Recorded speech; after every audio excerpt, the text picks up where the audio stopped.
Hi, Assalamu alaikum. I'm Dr. Nizamuddin Qasmi. I'm a sexual disorders and infertility specialist working here at Saira Healthcare and Hijama Center, Barabanki Uttar Pradesh. देखिए, कल हमने एक video में बात किया था आप लोगों से जिरयान के बारे में, स्पर्मेटोरिया और धात सिंड्रोम के बारे में कि ये क्या होता है। धात सिंड्रोम के बारे में एक बहुत ही आसान नुस्खा आप लोगों को बताया था। धात सिंड्रोम से बहुत सारे इश्यूज़ होते हैं। जैसे मैंने कल आप लोगों को बताया था कि वाइटल ऑर्गन्स आपके वीक हो जाते हैं, आपकी बॉडी कमज़ोर हो जाती है, ओवरऑल आपकी जो हेल्थ है, आपकी बॉडी का जो स्ट्रक्चर है वो बहुत वीक हो जाता है। आपका दिल, दिमाग, किडनी, है ना, लिवर, ये सारे के सारे कमज़ोर होते हैं सिर्फ़ और सिर्फ धात सिंड्रोम से। ये भी आप लोगों को बताया था कि अगर धात सिंड्रोम आप लोगों को काफ़ी दिनों तक रहता है तो इसकी वजह से आप लोगों के जो पेल्विक फ्लोर मसल्स होते हैं वो वीक और कमज़ोर हो जाते हैं। इवन आपका जो प्राइवेट पार्ट होता है, जो पेनिस होता है, उसमें भी श्रिंकेज का इशू होने लगता है, सिकुड़ने लगता है, छोटापन और पतलापन महसूस होने लगता है। धात सिंड्रोम के बारे में कल हमने डिस्कस किया था कि इसका मॉडर्न साइंस में इतना अच्छा कोई इफ़ेक्टिव ट्रीटमेंट भी अवेलेबल नहीं होता है। तो आम तौर पे होता क्या है आजकल कि अगर इस तरह की कोई डिज़ीज़ लोगों में होती है तो वो लोग मॉडर्न साइंस में ट्रीटमेंट चाहते हैं। वहाँ पर मल्टीपल इन्वेस्टिगेशन के बाद वो सारे के सारे जनरली इसमें नॉर्मल आते हैं, कोई इस तरह का इशू तो होता नहीं है। तो वो कहते हैं सारे इन्वेस्टिगेशन नॉर्मल हैं, आपको कोई परेशान होने की ज़रूरत नहीं है। बट जो इस मर्ज़ से गुज़र रहा होता है, जो इस डिज़ीज़ से सफ़र कर रहा होता है, उसको इससे काफ़ी ज़्यादा परेशानी हो रही होती है और वीकनेस तो बहुत ज़्यादा हो रही होती है। धात सिंड्रोम, स्पर्मेटोरिया या जिरयान के कॉजेज़ और असबाब के बारे में हमने मल्टीपल टाइम आप लोगों से डिस्कस किया हुआ है, बार-बार आप लोगों को बताया हुआ है। तो वो सारी चीज़ें हम डिस्कस नहीं करेंगे। आज की इस वीडियो में हमारा जो मकसद है आप लोगों को बताने का, वो एक है ख़ास नुस्ख़ा, एक है ख़ास मेडिसिन कि आप उसको अपने यहाँ प्रिपेयर कर सकते हैं और उसका इस्तेमाल कर सकते हैं धात सिंड्रोम को रिज़ॉल्व करने के लिए और उसको क्योर करने के लिए। बहुत इफ़ेक्टिव मेडिसिन है, बहुत इफ़ेक्टिव नुस्ख़ा तैयार होता है पाउडर की फॉर्म में। इसके अंदर जो इंग्रेडिएंट्स होते हैं, जो इसके अंदर हर्बल दवाएं होती हैं, उसके बारे में हम बात कर लेते हैं कि वो कौन कौन सी दवाएं हैं कि जो आपको लेनी है इस पर्पज़ के लिए और इसको बनाने के लिए, प्रिपेयर करने के लिए। गोखरू का नाम आपने सुना होगा। गोखरू के बारे में हमने बहुत डिटेल में डिस्कस किया हुआ है, वो आपको लेना है। मूचरस भी आप लोगों को हमने बताया है मूचरस के बारे में, मूचरस आपको लेना है। ताल मखाना आपको लेने हैं। लुक मगसूल आपको लेना है और ढाक का गोंद आपको लेना है। ये जो हमने 5 चीज़ें बताई हैं आप ये ले लीजिए। एक मतलब फिर से हम नाम आपको डिटेल में बता देते हैं। गोखरू लेना है, मूचरस लेना है, ताल मखाना लेना है, लुक मगसूल लेना है आपको और ढाक का गोंद लेना है। गोंद ढाक कहते हैं इसको।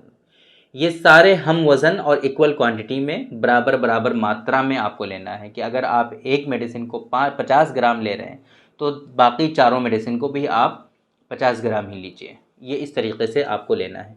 अब सारी मेडिसिन का जितना वेट होगा, फॉर एग्ज़ाम्पल अगर आपने 100 ग्राम मेडिसिन ली है तो 500 ग्राम आपकी मेडिसिन हो गई हैं।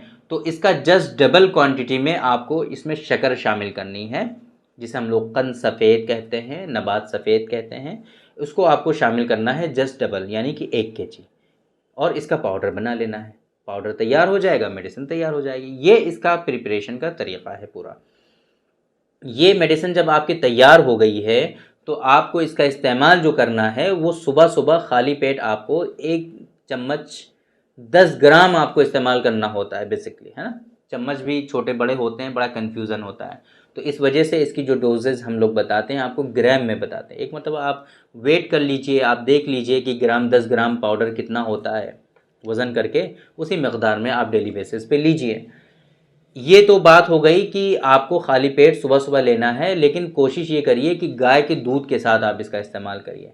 गाय का दूध इस डिज़ीज़ में बहुत इंपॉर्टेंट होता है, बहुत इफ़ेक्टिव होता है और बहुत तेज़ी के साथ रिकवरी होती है। जो वीकनेसेस आई होती हैं आपको धात सिंड्रोम की वजह से, गिरयाने मनी की वजह से, तो इस वजह से कोशिश ये करनी है आपको कि इस मेडिसिन का सेवन जो आपको करना है वो गाय के दूध के साथ करना है।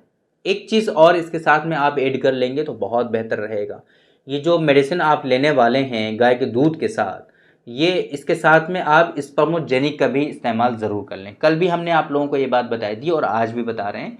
इसके पीछे का रीज़न ये है कि स्पर्म ये जो मेडिसिन होती हैं इस तरह की धात सिंड्रोम को क्योर करने के लिए, आम तौर पे ये मेडिसिन्स क्या करती हैं कि आपके धात को रोकती हैं, सिर्फ आपके जरियान मनी को रोकती हैं सिर्फ, है ना। इसके सिम्टम्स जो आए होते हैं, इसके जो परेशानियां इसकी वजह से जो आई हुई हैं, आपकी बॉडी में जो कॉम्प्लिकेशंस हुए हैं, जो अवारिजात हुए हैं, वो सब रिजॉल्व नहीं होते हैं। स्पर्मोजेनिक क्या करता है कि आपकी बॉडी में जो वीकनेसेस आई हैं उनको रिजॉल्व करता है। आपके जो वाइटल ऑर्गन्स में जो वीकनेसेस आई हैं, जो आज़ाए रईसा में कमज़ोरियाँ आई हैं, उनको रिजॉल्व करता है। इवन आपके सीमेन की क्वालिटी को इम्प्रूव करता है, सीमेन की क्वांटिटी को इम्प्रूव करता है, आपके स्पर्म काउंट को बढ़ाता है, स्पर्म की मोटेलिटी, मॉर्फोलॉजी, इन सारी चीज़ों पे कहीं ना कहीं बहुत ज़्यादा इफेक्टिव होता है स्पर्मोजेनिक। स्पर्मोजेनिक के बारे में मल्टीपल वीडियोस में ऑलरेडी डिस्कस किया हुआ है हमने। बहुत ही मेहनत का एक नतीजा है वो स्पर्मोजेनिक, और बहुत सारे लोग उससे फ़ायदा उठा चुके हैं अल्हम्दुलिल्लाह। बहुत लोगों को फ़ायदा हुआ है स्पर्मोजेनिक से। सिर्फ एक सिंगल मेडिसिन से जनरली किसी को कोई फ़ायदा हुआ नहीं करता है, लेकिन स्पर्मोजेनिक एक ऐसी मेडिसिन हमने देखी है कि जिससे बहुत सारे लोगों को अल्हम्दुलिल्लाह फ़ायदा हुआ है। और सीवियर केसेस में जिन लोगों को इनफर्टिलिटी थी, उनके सीवियर केसेस में स्पर्मोजेनिक से बहुत बेनिफिट देखने को मिले हैं लोगों को अल्हम्दुलिल्लाह, और बहुत उससे फ़ायदा उठाया है लोगों ने।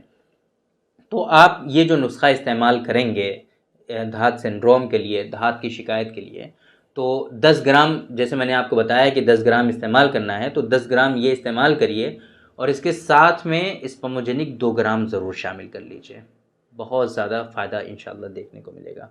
अगर वीकनेसेस आपके साथ ज़्यादा हैं, बहुत वीकनेस आ चुकी है, उठने बैठने का मन नहीं करता है, लेज़ीनेस, सुस्ती, काहली, थकान बहुत हो चुकी है, तो साथ में आप जो विंटॉक्स कैप्सूल हैं, आयुर्वेद के बहुत अच्छे कैप्सूल हैं, एंटीऑक्सीडेंट, मल्टीविटामिन, बहुत अच्छे हैं, बहुत अच्छे रिजल्ट्स हैं इसके, तो आप वो भी साथ में शामिल कर सकते हैं। एक एक कैप्सूल सुबह शाम दोनों टाइम वो इस्तेमाल कर लीजिए आप।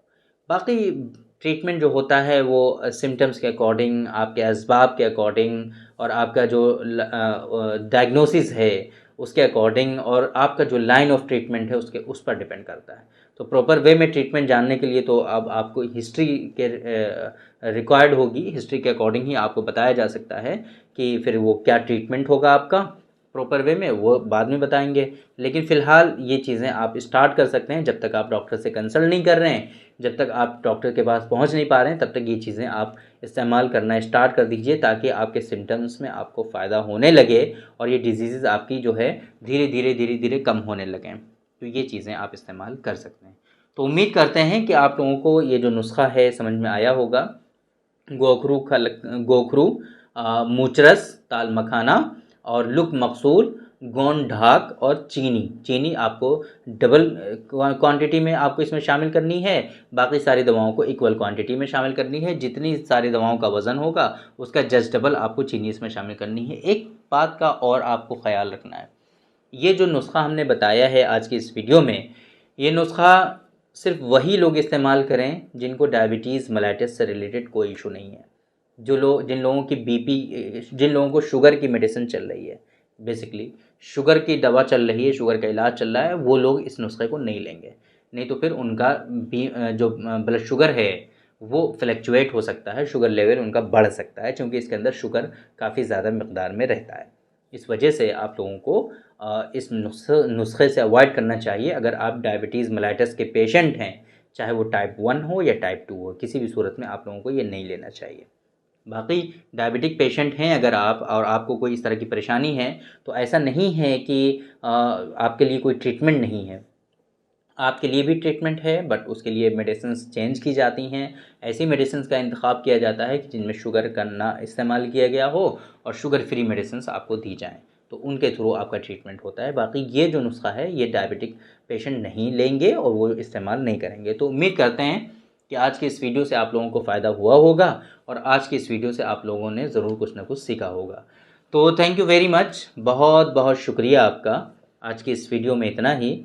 इंशाअल्लाह कल फिर मुलाकात होगी आपसे एक दूसरी वीडियो में। हम डिस्कस करेंगे आपसे एक दूसरे टॉपिक पर। तब तक के लिए आप हमें इजाज़त दीजिए। अस्सलाम वालेकुम।